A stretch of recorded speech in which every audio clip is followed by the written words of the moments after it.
Through the years, I have driven every iteration of Cadillac's midsize CT5 sedan, from the Turbo 4 all the way to the mighty supercharged V8.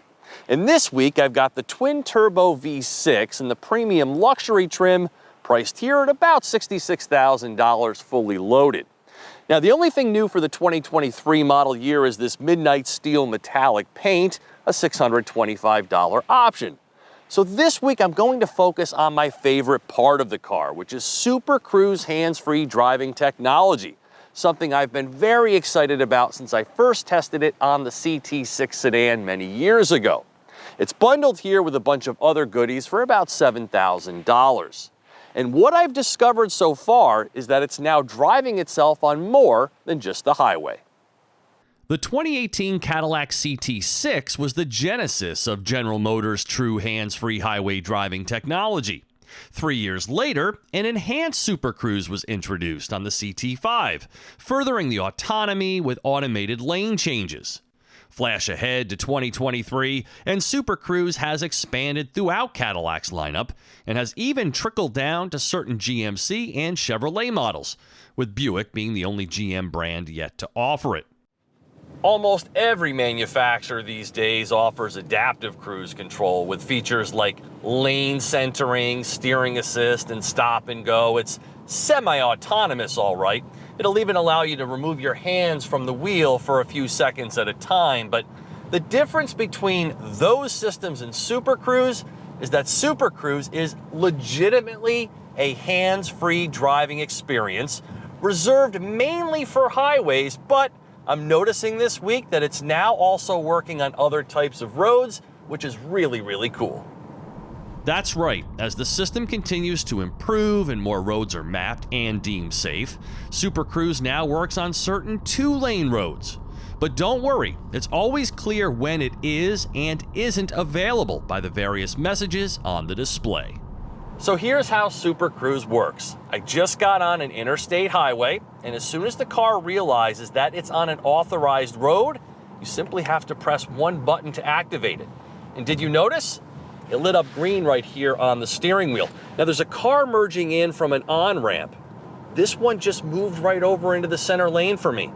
That's the benefit of this newest version of cruise control, in that it can actually do all of the lane changing for you. It's absolutely amazing technology. And I can just sit here. I can look around a little bit. I can enjoy my scenery.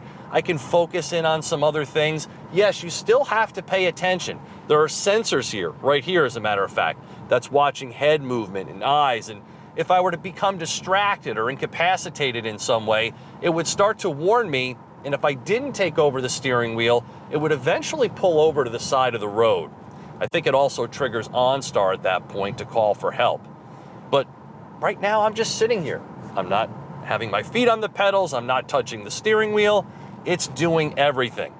And if I come upon a car that's going slower than my preset speed, it will automatically make a safe lane change for me. And then after I pass that car, it comes right back into the lane that I was in. I'm going to increase my speed here just a little bit.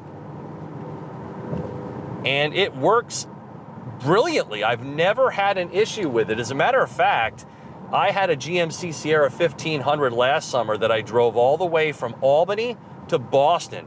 And I swear to you, regardless of the congestion and weird traffic patterns and construction, I never once had to take control of the wheel. It did everything so beautifully and perfectly. Absolutely mind-blowing. The CT5 is slated to end production in 2025 as Cadillac continues its march into full electrification.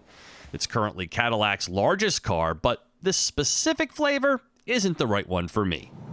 The CT5 has had the misfortune of being in my test drive garage this week at the same time as an Audi S8. Yeah. So even though that car costs more than twice as much as this one does, it feels every bit of that. So unless I was getting the CT5V, this car would probably be a pass for me. But I have to admit the Super Cruise part keeps it interesting because no other manufacturer is offering a semi-autonomous hands-free driving system that's as good as this one. What shame the luxury German automakers must feel that even 5 years later, they still can't deliver the hands-free experience offered in a $35,000 Chevy Bolt. So kudos to Cadillac for paving the way. Super Cruise adds anywhere between $2,200 and over $8,000 depending upon the chosen vehicle and package. Personally, I wouldn't get a GM model without it. For TestDriveNow.com, I'm Steve Hammis.